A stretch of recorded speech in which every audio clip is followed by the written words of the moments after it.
On November 29, 2025, President Donald Trump stunned the world with a dramatic announcement on Truth Social.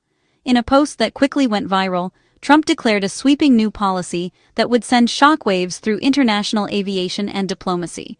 He declared the entire airspace above and around Venezuela closed, no exceptions. The message was unambiguous. The skies over Venezuela were now off-limits to all aircraft, regardless of their origin or purpose. The warning was aimed at airlines, pilots, drug traffickers, and human smugglers alike, blurring the line between commercial and criminal. Suddenly, every flight path and every pilot's decision became a potential flashpoint, as the U.S. signaled it would treat any unauthorized entry as a possible threat. The message was clear. Any aircraft in the zone could be treated as hostile.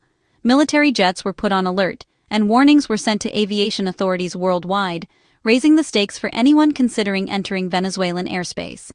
The White House offered no legal details, leaving governments and airlines scrambling to interpret the threat. International carriers rushed to reroute flights, while legal experts debated the legitimacy and possible consequences of such a sweeping order.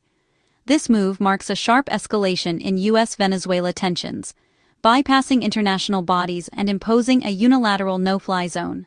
The United Nations and other global organizations were left out of the conversation, as the U.S. acted alone, heightening diplomatic friction. For millions in Venezuela, the sky has become a new frontier of conflict and fear.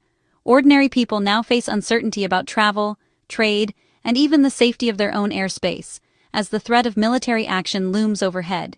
Trump's direct confrontational style, broadcast instantly to the world, has created confusion and uncertainty. The speed and reach of social media amplified the shock, leaving both allies and adversaries scrambling to respond. Is this a binding policy or a show of force? The ambiguity is deliberate, and the stakes are enormous. Behind closed doors, officials debate the risks, while military assets remain on high alert, ready for any escalation. As U.S. fighter jets patrol the Caribbean and an aircraft carrier looms offshore, the world waits to see if this is brinkmanship or the prelude to something far more dangerous. The presence of American military power so close to Venezuela sends a powerful signal, but also increases the risk of miscalculation. The region holds its breath, aware that peace and stability now hang in the balance. As uncertainty grows, the world watches, hoping that diplomacy will prevail over confrontation in the tense skies above Venezuela. The U.S. justifies its actions with a single accusation: narco-terrorism. Officials claim that powerful criminal networks, protected by the Venezuelan state, are flooding American streets with dangerous drugs. This narrative is used to rally public support and frame the issue as a direct threat to U.S. national security. Washington alleges that Venezuela's leaders, including President Maduro, run the so-called Cartel de los Soles, a shadowy organization accused of using state power to traffic cocaine to the U.S. and Europe. According to U.S. officials, high-ranking Venezuelan military and government figures are deeply involved, turning the country into a hub for international drug smuggling. By designating the cartel a foreign terrorist organization, the U.S. claims broad authority for military action, intelligence operations, and economic sanctions. This legal move allows Washington to justify a range of aggressive tactics, both at home and abroad, under the banner of counterterrorism. The Trump administration frames this as a fight to protect American communities from the devastating impact of drugs, arguing that traditional law enforcement alone has failed to stop the flow. Officials insist that only a bold, international response can disrupt the networks responsible for addiction and violence in the U.S. Caracas fiercely denies the charges, calling them a pretext for regime change and a grab for Venezuela's vast oil reserves. Venezuelan leaders argue that the U.S. is using the war on drugs as a cover to undermine their government and seize control of the country's natural resources. The U.S. says it's dismantling trafficking networks and protecting its borders. Venezuela says it's defending its sovereignty and standing up to foreign intervention. Each side accuses the other of deception and ulterior motives. Critics note the lack of public evidence linking targeted vessels or officials directly to the drug trade, fueling skepticism about U.S. motives. Many question whether the accusations are based on solid intelligence or political strategy. The narrative is familiar, echoing past interventions, but the scale and intensity of this operation are unprecedented. The deployment of military assets and the sweeping scope of the campaign mark a significant escalation. The world is left to judge whether this is truly a war on drugs or a war for power and influence in a region rich with resources and strategic importance. The U.S. has matched its rhetoric with overwhelming force.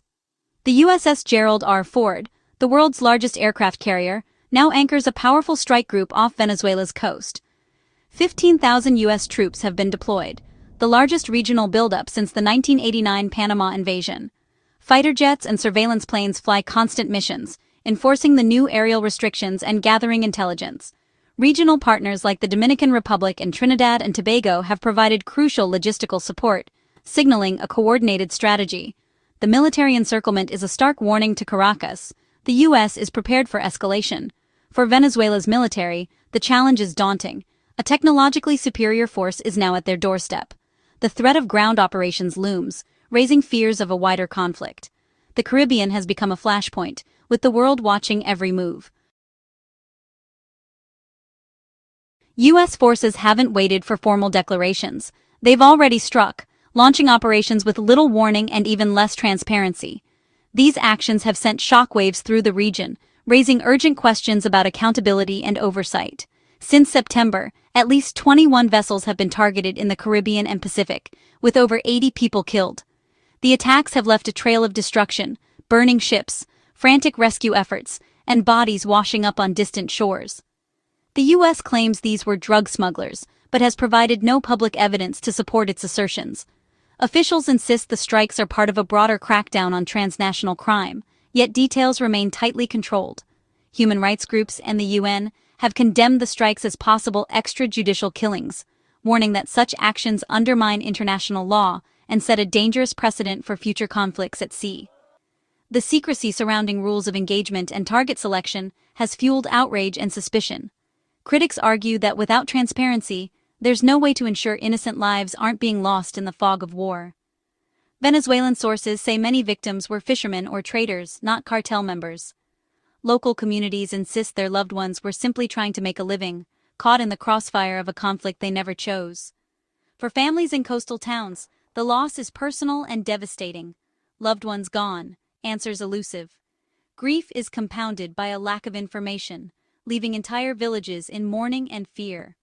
The U.S. is accused of acting as judge, jury, and executioner on the high seas, bypassing due process and international norms in the name of security.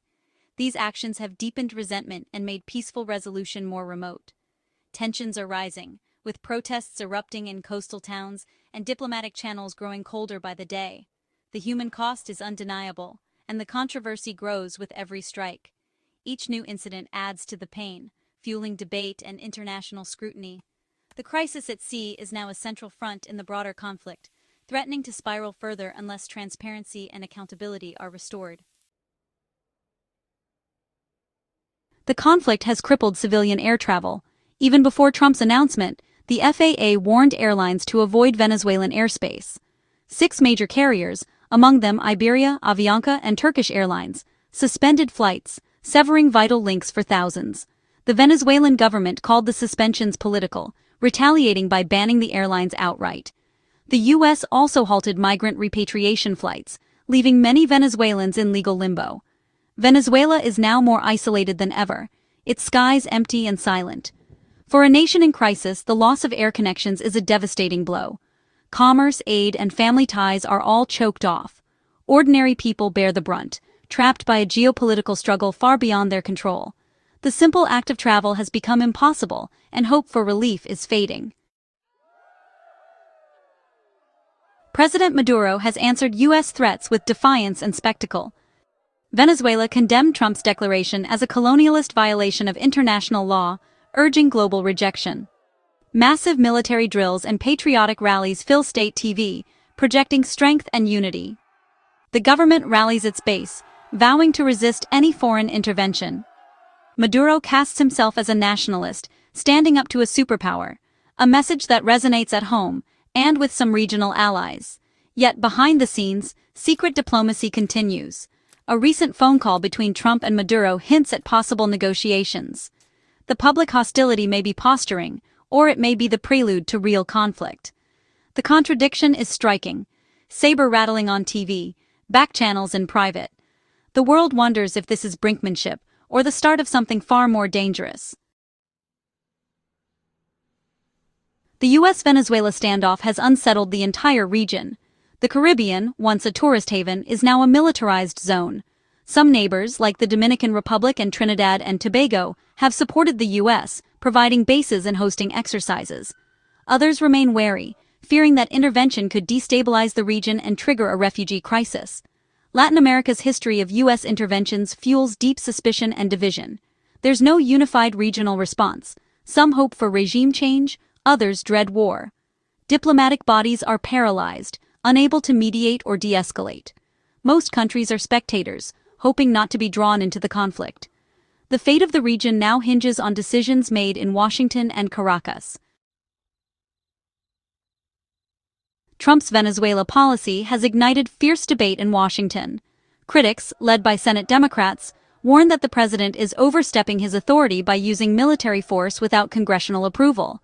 They argue that lethal strikes and airspace blockades amount to acts of war, demanding transparency and legal justification. The administration claims its actions are covered by counter-terrorism laws, citing the cartel's terrorist designation. This legal argument is controversial and likely to face court challenges. The political divide reveals a nation uncertain about its global role and wary of new foreign entanglements. As the White House projects strength, Congress and the public remain deeply divided over the risks and wisdom of this confrontation. Venezuela's skies are now a symbol of crisis and uncertainty. Trump's declaration has created a de facto blockade, isolating a nation already in humanitarian freefall. The risk of miscalculation is high. One wrong move could spark open conflict. Back-channel talks between Trump and Maduro offer a glimmer of hope, but the threat of war looms large. Will U.S. pressure fracture Maduro's regime or unite Venezuela against a common enemy? The region's fate hangs in the balance, with millions of lives at stake. The world watches, hoping for de-escalation before catastrophe strikes. For Venezuelans, the empty sky is both a warning and a plea for peace.